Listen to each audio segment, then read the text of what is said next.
வணக்கம் ஃப்ரெண்ட்ஸ். பாண்டியன் ஸ்டோரில் இன்னும் எபிசோடில் என்ன நடக்குதுன்னு ஒரு நட பார்த்துட்டு வரலாம் வாங்க. பாண்டியனும் அரசியும் வண்டியில் போய்கிட்டு இருக்கிறாங்க. அப்பான்னு அரசி கூப்பிட அப்படிங்கிறாரு. நாம் 2 பேரும் கோவிலுக்கு போய் எம்பிட்டு நாளாச்சு அப்படின்னு அரசி கேட்க, ஏன்பா நீ தான் படிப்புன்னு பிஸியாக இருக்கிற அப்படிங்கிறாரு பாண்டியன். பா நான் எங்கப்பா பிஸியாக இருக்கேன், நீங்கள் தான் கடையில் வேலை இருக்குன்னு பிஸியாகவே இருக்கீங்க அப்படின்னு அரசி சொல்ல, அது சரின்னு சிரிச்சுக்கிறாரு பாண்டியன். கோவிலுக்கு போகிறதுக்காக 2 பேரும் வந்துட்டு இருக்க ஒரு ரோட்டில் திரும்புறாரு. பாண்டியண்ணே வணக்கம் அப்படின்னு ஒருத்தர் சொல்ல, அவர் பைக்கை பிரேக் போட்டு நிறுத்துறாரு. நல்லா இருக்கீங்களான்னு கேட்க, நல்லா இருக்கேன்றாரு பாண்டியன். எங்க 2 பேரும் கோவிலுக்கு போயிட்டு வர்றீங்களான்னு கேட்க, ஆமாண்ணே. அப்புறம் எப்படின்னு மரக்கடை வியாபாரம்லாம் எப்படி போயிட்டு இருக்கு அப்படின்னு பாண்டியன் கேட்குறாரு. அதெல்லாம் கடவுள் புண்ணியத்தில் நல்லா போயிட்டு இருக்குப்பா அப்படின்னு அவரு சொல்லிக்கிட்டு இருக்க, சரிண்ணேங்கிறாரு பாண்டியன். அப்போ நம்ம ஆர்கானிக் கார்த்தி காதில் ஹெட்ஃபோனை மாட்டிக்கிட்டு யார்கிட்டயோ பேசிக்கிட்டே வர்றாரு. என்னங்க காலையில் ஃபோனை போட்டு தொந்தரவு பண்ணுறானேலாம் யோசிக்காதீங்க. புன்னக்குடியில் தின்பண்டங்கள் விற்க ஒரு கடை கண்டுபிடிச்சிட்டேன். வியாபாரம் சூப்பராக நடக்குது. அதே மாதிரி புள்ளையார்பட்டி ஏரியாவில் உங்கள் கடையில் வச்சு வியாபாரம் பண்ணீங்கன்னா சூப்பராக போகும், லாபம் எனக்கும் வரும். ஆமாங்க அப்படின்னு அவர் ஃபோனில் பேசிக்கிட்டே அந்த பக்கமாக வர, அங்கே பாண்டியன் வண்டியில் உட்காந்துருக்க, அரசி பின்னாடி உட்காந்துருக்காங்க. 2 பேரும் அங்கே நிற்கிறவர்கிட்ட பேசிகிட்டு இருக்கத நம்ம ஆர்கானிக் கார்த்தி பார்த்துட்டுறாரு. பார்த்தவொன்னு அவருக்கு பயங்கர அதிர்ச்சி ஆகுது. திருன்னு பார்க்குறவரு, அரசி ஏன் அவர் வண்டியில் உட்காந்துருக்காங்க அப்படின்னு யோசிச்சுட்டு இருக்க, அந்த நின்றுட்டு இருக்கவர் ரொம்ப சந்தோஷம் அப்படின்னு பாண்டியன் கிட்ட சொல்லிட்டு இருக்காரு. உடனே இவர், லைனில் தானே இருக்கிறேன், வாங்கண்ணே வாங்க வாங்க வாங்க அப்படின்னு பேச்சு அங்கே இருந்தாலும் பார்வபுரம் அரசி மேலேயே இருக்கு. அரசியும் பாண்டியனும் அவர்கிட்ட ரொம்ப சந்தோஷமா பேசிக்கிட்டு இருக்காங்க. அப்படின்னு கார்த்தி பேசினவர்கிட்ட போனை கட் பண்ணிடுறாரு. அரசி காதோரமா முடிய ஒதுக்கி விட்டுட்டு லைட்டா திரும்ப கார்த்தி அவங்க கண்ணில் படுறாங்க. ஐயோ இவங்கள பார்க்கறதுக்காகவே நம்ம நின்ன மாதிரி இருக்குமே அப்படின்னு அவரு லைட்டா தவிக்கிறாரு. அரசி அவரு பார்த்து லைட்டா சிரிக்க, அவரு சிரிக்கலாமா வேணாமா அப்படின்னு தவிச்சுட்டு அப்படியே பாக்குறாரு. அவர் இன்னும் பாண்டியனோட அரசியை பார்த்து அதிர்ச்சியில இருந்தே வெளியே வரல. அவரால் சிரிக்கவும் முடியல பதிலுக்கு. பாண்டியன் என்னமோ அவர்கிட்ட பேசிக்கிட்டே இருக்க, அரசி சும்மா இருக்கவங்க அப்பப்ப திரும்பி பாக்குறாங்க ஆர்கானிக் கார்த்திய. சரிண்ணே வரேன்னு பாண்டி சொல்ல, சரிப்பா போயிட்டு வாங்க அப்படின்னு அவர் சொல்ல, பாண்டியன் வண்டி எடுக்கிறாரு. ஐயோ அப்படின்னு பயத்தோட விரல கடிச்சிட்டு நிக்கிறாரு கார்த்தி. அப்போ அரசியோட மொபைல் ரிங் ஆகுது. அரசி அதை எடுத்து பார்த்துட்டு காலை டிஸ்கனெக்ட் பண்றாங்க. அது வேற யாரும் இல்ல, ஆர்கானிக் கார்த்தியோட கால் தான். அவரு ஐயோ அப்படின்னு பயத்தோட நிக்க, அரசி சிரிப்போட போய்கிட்டு இருக்காங்க. அவரோட பைக்ல போறாங்க. ஆனாலும் அரசி எதுக்கு அவரோட பைக்ல போகணும் ஒன்னும் புரியலையே அப்படின்னு அவரு மண்டையை பிச்சுக்கிட்டு நிக்க, ஒரு இடத்துல இறங்கி நிக்கிற அரசி இவருக்கு கால் பண்றாங்க.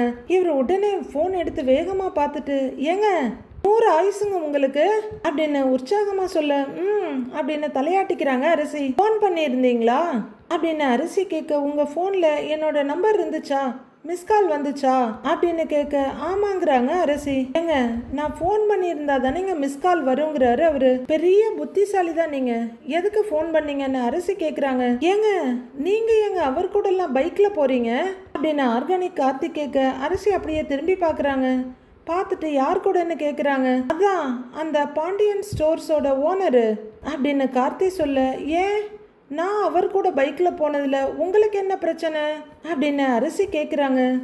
ஏங்க அவர் என்கிட்ட சிரிச்சு கூட பேச மாட்டேங்கிறாருங்க, என்ன கேட்டாலும் எரிஞ்சு உழுவுறாரு அப்படின்னு கார்த்தி சொல்லிட்டு இருக்க, சிரிப்பை கண்ட்ரோல் பண்ணிட்டு நிற்கிறாங்க அரசி. சரியான கோவக்காரராக இருக்காருங்க. அவர் கூட நீங்க ஏங்க பைக்ல போறீங்க? சரி அதை விடுங்க, நான் உங்களுக்கு ஒரு மெசேஜ் போட்டதுக்கு பதிலுக்கு நீங்க ரிப்ளை பண்ணவே இல்லைன்னு கார்த்தி கேக்குறாரு. நான் இப்ப உங்க மெசேஜுக்கு ரிப்ளை பண்ணலங்கிறது உங்க பிரச்சனையா, இல்ல பாண்டியன் ஸ்டோர் ஓனரோட பைக்ல போனது உங்களுக்கு பிரச்சனையா அப்படின்னு கேக்குறாங்க அரசி. சரிங்க அவர் பைக்ல நீங்க ஏங்க போனீங்க, அவர் ஒரு சிடுமூஞ்சிங்க அப்படின்னு கார்த்தி சொல்ல, அரசிக்கு கோவம் வந்துடுது. ஏங்க ஹலோ என்னங்க ஓவரா பேசுறீங்க, அவங்க யாருன்னு தெரியும்ல அப்படின்னு அரசி கேட்க, இவர் ரொம்ப ஸ்டைலா பாண்டியன் ஸ்டோர்ஸ் ஓனரு அப்படின்றாரு அவரு. அது உங்களுக்கு, எனக்கு அவங்க அப்பா அப்படின்னு அரசி சொல்ல, அப்படின்னு அதிர்ச்சியில அரடி முன்னாடி வந்து பின்னுக்கு போறாரு கார்த்தி. ஆன்னு ஆவலி அவரு ஸ்ட்ரக் ஆகி நிக்க, ஹலோ இருக்கீங்களா அப்படின்னு போனை எடுத்து பார்த்துட்டு கேட்குறாங்க அரசி. நீங்க என்ன சொன்னீங்க அப்படின்னு கார்த்தி கேட்க, அவங்க எனக்கு அப்பான்னு சொன்னேன் அப்படின்னு அவங்க அரசி சொல்ல, அவ்வளோதான். கார்த்தியோட முகம் 1 லிட்டர் விளக்கெண்ணெயை ஒன்றா குடித்த மாதிரி ஆயிடுது. கொஞ்சம் சமாளிச்சுக்கிட்டு, சாரிங்க, நான் தெரியாமல் உங்கள் அப்பாவை சிடுமூஞ்சி கோவக்காரன்னெல்லாம் சொல்லிட்டேன், சாரிங்க, நான் வைக்கிறேன் அப்படின்னு படப்படப்பா ஃபோனை வச்சுட. ஹலோ அப்படின்னு கூப்பிட்டு பார்த்துட்டு ஃபோன் எடுக்கிறாங்க அரசி சிரிப்போட. ஐயையோ அப்பாவா அப்படின்னு அவர் அரண்டு போய் நிற்க, இங்கே அரசி ஜாலியாக சிரிச்சிட்டு நிற்கிறாங்க. ஐயோ சாமி, இதோட நிறுத்தணுமே, இதுக்கு மேலே உளராமல் தப்பிச்சோமே அப்படின்னு பெருமூச்சு விடுறாரு கார்த்தி. அரசி ரோட்டில் நடந்து வந்துட்டு இருக்க, ஒரு ரோட்டில் இருந்து வண்டி ஒன்று வெளியே வருது. கரெக்டாக அவங்களுக்கு முன்னாடி குறுக்க வந்து நிற்க, அப்படின்னு அரசி திகிலோட திரும்பி நிற்கிறாங்க. இறங்குற கார்த்தி, ஹலோ என்னங்க காலேஜ் போறீங்களான்னு கேட்குறாரு. ஆமாம் அப்படிங்கிறாங்க அரசி. சாரிங்க, நான் பைக்கில் சட்டுன்னு வந்ததுனால பயந்துட்டீங்களா அப்படின்னு அவர் கேட்க, சரி நான் பயந்ததெல்லாம் இருக்கட்டும், இந்நேரத்துக்கு நீங்கள் பயந்துருப்பீங்கல்ல நினச்சேன் அப்படின்னு அரசி கிண்டலாக கேட்க, அவர் உடனே சமாளிச்சுக்கிட்டு, நான் ஏங்க பயப்படணும், நீங்க என்ன சிங்கமா புலியாங்கிறாரு. என்னைய பார்த்து நீங்க பயப்படுவீங்கன்னு சொல்லல, எங்க அப்பா யாருன்னு உங்களுக்கு தெரிஞ்சிருச்சுல்ல, அவரை பார்த்து நீங்க பயந்துருப்பீங்கன்னு நினைச்சேங்கிறாங்க அரசி. கார்த்தியும் அவரோட பயத்தை மறைச்சிட்டு, ஏங்க நீங்க முன்னாடியே சொல்லியிருக்கலாம் இல்லைங்க அவர் தான் உங்க அப்பான்னு அப்படின்னு கார்த்தி கேட்க, ஓஹோ அப்போ என் ஃபேமிலி ஃபோட்டோவையே உங்ககிட்ட கொண்டு வந்து காட்டவா? யார் எங்கள் அம்மா, யார் எங்கள் அப்பா, எங்கள் அண்ணன்கள்லாம் யாருன்னு உங்களுக்கு தெரியுமில்ல அப்படின்னு அரசி சொல்ல, அதை உண்மைன்னு நம்பி ஈன்னு சிரிச்சிட்டு இருக்கிற கார்த்தி, ஏங்க இது கூட நல்லா இருக்கே, நல்ல ஐடியாங்கிறாரு அவரு. அட லூசு பயிலன்ற மாதிரி அரசி பார்க்க, ஏங்க சாரிங்க, அவர் தான் உங்க அப்பான்னு தெரியாம அவரை பத்தி உங்ககிட்டயே டூ மச்சா பேசிட்டேன் அப்படின்னு கார்த்தி மண்டையை சொரிஞ்சிட்டு நிக்கிறாரு. இப்ப தெரிஞ்சிருச்சுல்ல, இனிமே எங்க அப்பாவை பத்தி டூ மச்சாலாம் பேசாதீங்க அப்படின்றாங்க அரசி.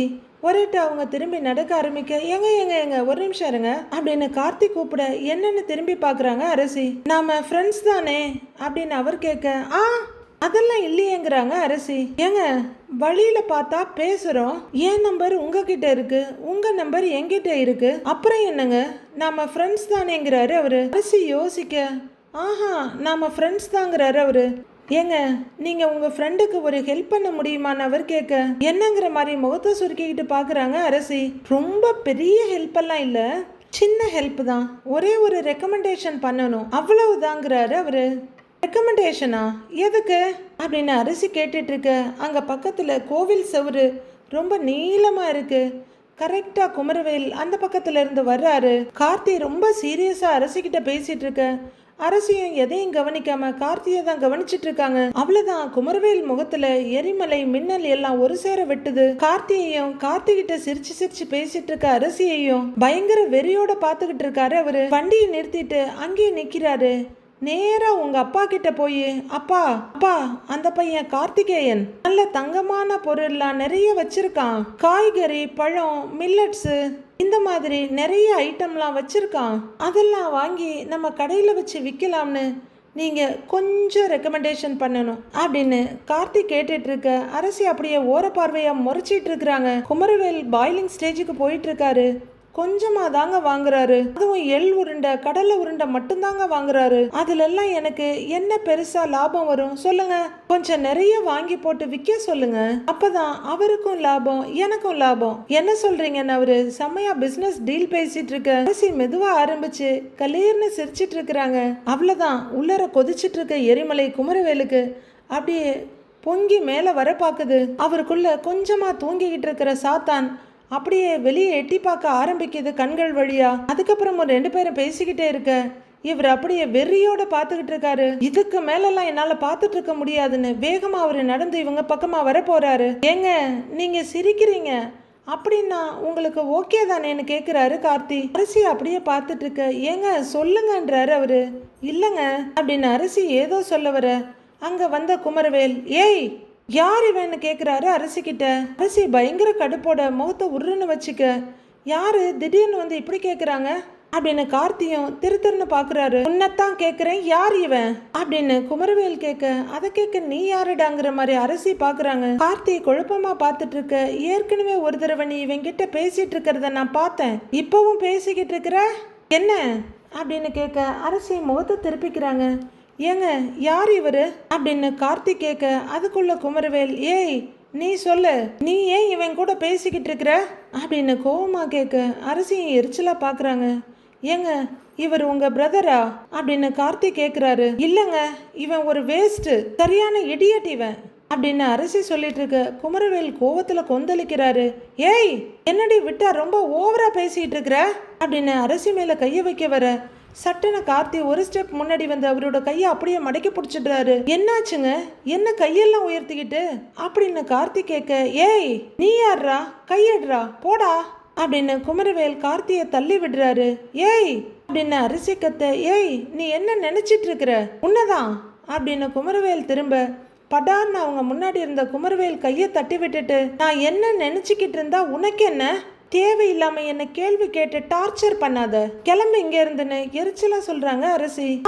அப்படின்னு அவர் பார்க்க, கிளம்புன்னு சொன்னேன், இல்லைன்னா நடக்கிறதே வேற, கிளம்பு அப்படின்னு முகத்துல ஒரு கேவலமான பார்வையோட சொல்றாங்க அரசி.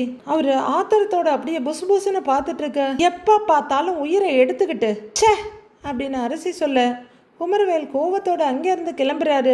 கார்த்தி அப்படியே ஒன்னும் புரியாம அதிர்ச்சியோட நிக்கிறாரு. வண்டி கிட்ட போற குமரவேல் ஒரு பார்வை திரும்பி முறைச்சிட்டு வண்டி எடுக்கிறாரு. 2 பேரையும் கொலவெறியோட முறைச்சிட்டு வண்டியை பயங்கரமா ரேஸ் கொடுத்து வீலிங் எல்லாம் பண்ணிட்டு அந்த இடத்த விட்டு போறாரு. அவர் அந்த ரோட்ல போய் முடிஞ்சதும் கார்த்தி திரும்பி யாருங்க அவருன்னு கேட்க, அதை விடுங்க அப்படிங்கிறாங்க அரசி. ஒரு மாதிரியா பேசிட்டு போறாரு அப்படின்னு கார்த்தி கேட்க, அவன் அப்படிதான் விடுங்க அப்படின்னு எரிச்சலா சொல்றாங்க அரசி. இல்லங்க, நீங்க கூட ஏதோ கோவமா பேசுனீங்க, தெரிஞ்சவரா இல்ல உங்க பின்னாடியே ஃபாலோ பண்ணிக்கிட்டு வந்து ஏதாவது பிரச்சனை பண்றாரா அப்படின்னு கார்த்திக் கேட்க, இல்லங்க அதெல்லாம் ஒன்றும் இல்லை, நான் கிளம்புறேன்றாங்க அரசி. ஏங்க எங்க போறீங்கன்னு சொல்லுங்க, நான் டிராப் பண்றேங்கிறாரு கார்த்தி. உடனே அரசி திகைப்போட பார்த்துட்டு, இல்ல இல்ல நானே போய்க்கிறேங்கிறாங்க. இல்லங்க, அவரு மறுபடியும் வந்து ஏதாவது பிரச்சனை பண்ணினா அப்படின்னு கார்த்தி கொஞ்சம் கலக்கத்தோட கேட்கிறாரு. அவனை எப்படி டீல் பண்றதுன்னு எனக்கு தெரியும், நான் பாத்துக்கிறேன், வர்றேன் அப்படின்னு அப்செட்டாவே அங்கிருந்து கிளம்புறாங்க அரசி. அதுக்கு மேல எதுவும் பண்ண முடியாம போற அரசியை பார்த்துக்கிட்டு இருக்காரு கார்த்தி. செந்தில் அவரோட ஆபீஸ்ல அப்படியே மந்திரிச்சோட்ட மாதிரி உட்கார்ந்துருக்காரு. கொஞ்ச நேரம் கழிச்சு அவரே தலையை உதறிக்கிட்டு சுயநினைவுக்கு வந்து வேலையை பார்க்க ஆரம்பிக்கிறாரு. அப்போ பியூன் ஒரு ஃபைல் எடுத்துட்டு ஒருத்தரை கூட்டிக்கிட்டு, சார் அப்படின்னு பல்லு மொத்தத்தையும் காட்டிக்கிட்டு வர்றாரு. இதுல ஒரு சைன் பண்ணுங்க சார் அப்படின்னு நெளிஞ்சுக்கிட்டே ஃபைலை வைக்க செந்தில் பியூன் கூட வந்தவரை பார்க்க அவரு ரொம்ப பவ்யமா வணக்கம் சாருங்கிறாரு. சிவந்த கண்களோட சரின்ற மாதிரி தலையாட்டுறாரு செந்தில். 2 பேப்பர்ல சைன் பண்ண செந்தில் நிமிந்து பார்த்துட்டு, என்னையா இது, நம்ம கேட்டதுக்கும் இந்த ஃபைல்ல மென்ஷன் பண்ணியிருக்கிறதுக்கும் எந்த சம்பந்தமும் இல்லை அப்படின்னு செந்தில் கேட்க டன்னா வலிசல் சிரிப்போட பாக்குறாரு பியூன். எப்படி சைன் பண்ண முடியும், எப்படி பர்மிஷன் கொடுக்க முடியும்னு செந்தில் கேட்குறாரு. சார் வழக்கமாக கொடுக்குற மாதிரி கொடுக்க வேண்டியதுதாங்க சார் அப்படின்னு பியூன் வழிய அப்படியே ஒரு பார்வை பார்க்குறாரு செந்தில். கேட்குற டாக்குமெண்ட்லாம் வச்சா என்ன வைக்காட்டி என்னங்க சார், நாம கேட்கறது வந்தா போதாதா அப்படின்னு சொல்ல செந்தில் ஒரு நிமிஷம் பணத்துக்கும் நேர்மைக்கும் இடையில தடுமாறுறாரு. அந்த சலனம் அவர் கண்கள்ல நல்லா தெரியுது. சடனா அவரோட கண்கள்ல ஏதாவது தப்பு பண்றீங்களாங்க, உண்மையை சொல்லுங்க, லஞ்சம் எதுவும் வாங்குனீங்களா, வேலை போயிடும், டிவியில் நியூஸில் பேப்பர்லலாம் டீட்டெயிலாக ஃபோட்டோ போட்டுருவாங்க, நியூஸும் வரும் தெரியுமா, பணம் கொடுத்து வேலை வாங்கினதே தப்பு, அதையே நீங்கள் வாங்கியிருக்கீங்க, வாங்கின வேலையை உருப்படியாக செய்ய வேணாமாங்க அப்படின்னு மீனா அவங்க மனசுக்குள்ளேயும் மூளைக்குள்ளேயும் வந்து சொல்லிட்டு போகிறாங்க. செந்தில் அப்படியே பிரம்ம பிடிச்ச மாதிரி உட்கார்ந்துருக்க, சார் என்னங்க சார் யோசிக்கிறீங்க, சீக்கிரம் சைன் பண்ணி கொடுங்க சார், ஏஐ மீட்டிங் போறதுக்குள்ள அவர்கிட்டயும் சைன் வாங்கணும் அப்படின்னு பியூன் சொல்லிட்டு நைஸா பக்கத்துல இருக்கவரை பாக்குறாரு. கொஞ்ச நேரம் போராட்டத்துக்கு அப்புறம் செந்திலோட மனசாட்சி தோத்து போக அவரோட பேராசை ஜெயிச்சிடுது. கையெழுத்து போடுறாரு ஃபைல்ல. சரிங்க சார், அவ்வளவுதான், வாங்க ஏஐ போய் பார்க்கலாம் அப்படின்னு அந்த ஆளை கூட்டிக்கிட்டு பியூன் உள்ளர போறாரு. ஒரு பெருமூச்சோட பியூன் போறத பார்த்துட்டு டிராவை திறந்து ஃபைல் ஒன்று வெளியே எடுக்கிறாரு செந்தில். அந்த ஃபைல் ஈஸியா வரல, அதை கஷ்டப்பட்டு இழுத்து ஒரு தடவி பார்த்துட்டு உள்ளர வைக்கிறாரு. அப்போ பியூன் அந்த ப்ளூ கலர் ஃபைலோட வர பின்னாடியே அவரும் வர்றாரு. வாங்க சார் அப்படின்னு பியூன் கூட்டிட்டு வர்ற, ரொம்ப நன்றிங்க சார்னு கூடவே வர்றாரு. பியூனும் அவரும் வெளியே போறாங்க. அப்போ ஒரு லேடி செந்தில் கிட்ட கொண்டு வந்து ஒரு ஃபைலை கொடுக்குறாங்க. அங்க ராம்னு ஒருத்தர் இருப்பாரு, அவர்கிட்ட கொண்டு போய் இந்த ஃபைலை கொடுங்க, அவர் டீட்டெயில் சொல்லிடுவாருன்னு செந்தில் சொல்ல, சரிங்க சார், சரிங்க சார், ஓகே அப்படின்னு அந்த லேடி ஃபைலை வாங்கிட்டு போறாங்க. செந்தில் வேலையை பார்த்துக்கிட்டு இருக்க பக்கத்து டேபிள்ல இருக்க லேடி எழுந்து போறாங்க. அப்போ பியூன் ஒரு ஃபைலை வேற ஃபைல எடுத்துட்டு வர்றவரு, சார் எல்லா ப்ராசஸும் முடிஞ்சிருச்சுங்க சார், வர வேண்டியது வந்துருச்சுங்க சார் அப்படின்னு செந்தில் கிட்ட சொல்ல அப்படின்னு தலையாட்டிட்டு டிராவை மெதுவாக திறக்கிறாரு செந்தில். டிராவை திறங்க சார் அப்படின்னு சொல்ல கொஞ்சம் ஃபாஸ்ட்டாக திறக்கிறாரு. இப்போ ஒரு ஒயிட் கலர் கவர் எடுத்து அவர் உள்ளர வைக்க டேபிளில் இடமே இல்லை, எல்லாம் ஃபுல்லாக இருக்கு. உள்ளர சொருகி பார்க்குறாரு, உள்ளர போக மாட்டேங்குது. சார் என்னங்க சார், டிரா ஃபுல்லாக ஃபைலாக இருக்கு அப்படின்னு அந்த கவரை சொருகிறதுக்கு முயற்சி பண்ணுறாரு அவரு. குண்டூசியை கூட வைக்க முடியாது போல இருக்கே அப்படின்னு பியோன் கேட்க க்ளீன் பண்ணுறேன் அப்படின்னு செந்தில் சொல்ல இந்த பணத்தை நான் இப்போ எங்கே சார் வைக்கன்னு கேட்குறாரு பியூன். செந்தில் அப்படியே சுற்றி வர ஒரு பார்வை பார்த்துட்டு இப்போதைக்கு நீயே வச்சிரியா, அப்புறமா நான் வாங்கிக்கிறேன்னு சொல்ல ஓகேங்க சார் அப்படின்னு பியூன் படக்குன்னு அதை மறுபடியும் ஃபைல்லே வச்சுக்கிறாரு. பக்கத்து டேபிள்ல இருந்து எழுந்து போன லேடி மறுபடியும் அவங்க ஷீட்டுக்கு வர்றாங்க. பியூன் செந்தில் டேபிள் கிட்ட இருந்து திரும்பி 2 எடுத்து வைக்க 4 பேர் உள்ளர வர்றாங்க. சார் யார் சார் நீங்க அப்படின்னு பியூன் கேட்க ஹலோ ஒரு நிமிஷம் அப்படிங்கிறவரு நாங்கள் விஜிலன்ஸ் ஆஃபீஸ்ல இருந்து வந்திருக்கோம் அப்படின்னு சொல்ல செந்திலோட முகம் அவ்வளோதான் அப்படியே வெளியேர்னு பேய் மாதிரி ஆயிடுது. எல்லாரும் எழுந்து நிக்க, யாரும் எங்கேயும் வெளியே போக கூடாது, இங்க லஞ்சம் வாங்கினதா எங்களுக்கு கம்ப்ளைண்ட் வந்திருக்கு, ப்ளீஸ் கோஆபரேட் பண்ணுங்க அப்படிங்கிறவரு செக் பண்ணுங்கன்னு சொல்ல கூட வந்தவங்க 4-5 பேர் அங்கங்க போறாங்க. செந்திலுக்கு குபீர்னு வேர்த்துருது. ஹார்ட் அட்டாக் வராத குறைதான். அவங்க உள்ளர மற்றவங்களோட ஃபைலை பார்க்க போன கேப்ல பியூன் அப்படியே நைஸா நழுவிடுறாரு. கொஞ்சம் தள்ளி போனவரு அதுக்கு மேல எங்கேயும் போக முடியாம அங்கேயே நின்றுட்டு இருக்க இவங்க எல்லாரும் அங்கங்க செக் பண்ணிட்டு இருக்காங்க. செந்திலோட காலுங்க தடன்னு நடுங்குது. சினிமால சொல்ற மாதிரி பாடி ஸ்ட்ராங்கா நின்னாலும் பேஸ்மெண்ட் தடன்னு ஆடுது. பியூன் கூட்டிட்டு வந்த அந்த ஆளும் உள்ளரதான் நிக்கிறாரு. தொண்டையை மொத்தமா அடைச்சுக்கிட்ட மாதிரி பயத்தோட பியூன் செந்தில பாக்குறாரு. செந்திலும் கண்கள் நிறைய பயத்தோட அப்படியே வேர்த்து வழிய நிக்கிறாரு. அங்கங்க செக் பண்ணிட்டு இருந்தவங்கள ஒருத்தர் செந்திலோட டேபிள் கிட்ட வந்து டக்குன்னு டிராயரை இழுத்து இருக்கிற ஃபைலெல்லாம் எடுத்து வெளியே போடுறாரு. அவர் ஒவ்வொன்றா எடுத்து பார்த்துட்டு இருக்க செந்திலோட கையெல்லாம் கடகடன்னு தந்தி அடிக்குது. செந்திலோட டிராவை தேடி முடிச்சுட்டு அவர் அந்த பக்கம் போக அப்பாடான்னு அப்பதான் மூச்சு விட்டு நெஞ்சு மேல கைய வச்சுக்கிறாரு செந்தில். இப்போ வந்தவங்கள ஒருத்தர் ஹலோ அந்த ஃபைலை கொடுங்க அப்படின்னு பியூன் கிட்ட இருந்து வாங்குறாரு. செந்தில் அப்படியே நடுக்கத்தோட பாத்துக்கிட்டு இருக்காரு. ஃபைலை பாக்குறவரு ஃபைலை தூக்கி பக்கத்து டேபிள்ல போட்டுட்டு அவரோட பாக்கெட்டுக்குள்ள கைய விடுறாரு. ஒவ்வொரு செகண்டும் செந்திலோட ஹார்ட் பீட் எகிர்னு எகிரிட்டு இருக்குது. இந்த பேண்ட் பாக்கெட் அந்த பேண்ட் பாக்கெட்னு தட்டிட்டு ஒரு பேண்ட் பாக்கெட்ல கைய விட்டு அப்பதான் அவர் உள்ளர சொருகி வச்சிருந்த அந்த கவரை வெளியே எடுக்கிறாரு. அதை ஓபன் பண்ணி தலை குப்புற கவிழ்த்து பார்க்க கட்டா நோட்டு வந்து விழுது. என்ன அப்படிங்கிற மாதிரி பியூன் முன்னாடி அவர் அதை நீட்டி காமிக்கிறாரு. செந்திலுக்கு கொலை நடுங்கிடுது. அவர் டேபிள்ல ஒன்றும் இல்லை, அப்பாடா தப்பிச்சோன்ற சின்ன நிம்மதியில இருக்க பியூன் வசமா மாட்ட இப்ப மறுபடியும் கொலை நடுங்கி போய் நிக்கிறாரு அவரு. பியூனோட பார்வை செந்தில் மேல வந்து விழுது. வேற யாருக்குப்பா பணம் கொடுத்துருக்கீங்க அப்படின்னு பியூன் கூட வந்தவர்கிட்ட கேட்க மொத்த பணத்தையும் இவர்கிட்ட தாங்க சார் கொடுத்துருக்கேன். ஏஇ மற்றவங்களுக்கெல்லாம் கொடுக்கணும்னு சொன்னாருங்க சார் அப்படின்னு அவர் சொல்லிட ஹலோ ஏஇ ரூம் எங்க இருக்கு அப்படின்னு கேட்க அவர் நடுக்கத்தோட அந்த ரூமுக்கு சார்னு கையை காமிக்கிறாரு. கையில இருக்க பணத்தோட அவர் நேரா அங்க போறாரு. செந்திலுக்கு ஒரே நடுக்கமா இருக்கு. நாம தப்பிச்சிடுவோமா இல்ல மாட்டிடுவோமா அப்படின்ற பதட்டத்துல நடுங்கிட்டு நிக்கிறாரு. உள்ளர போனவர் அந்த ப்ளூ கலர் ஷர்ட் போட்டிருக்க ஏஐய கையில பிடிச்சி கூட்டிக்கிட்டு வர இன்னொருத்தர் அதை வீடியோ எடுத்துட்டு வராரு. அவங்களுக்கு பின்னாடியே இன்னொருத்தரும் வராரு.